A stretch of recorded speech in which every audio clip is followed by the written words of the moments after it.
mais. Oo. Ito na yung mga mais, guys. Ang haba na. Hello! Nagutol na kayo?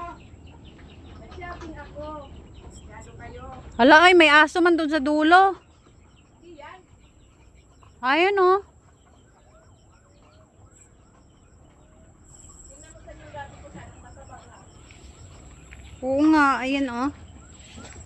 Ay, nagtanim ka kangkong? Oo, kasi naulan man. Oh yan, damihan mo ng kangkong. Sarap yan. May mga tanong din ako okra. Tinan mo. Pinalinisan ko nga ito kay Kuya Tonyo. 350 pa binayad ko. Potang na. Oo nga! Pati Yung na may isang tanglad. street lang yan. Wala, oo nga. San ano? Pinang-uod.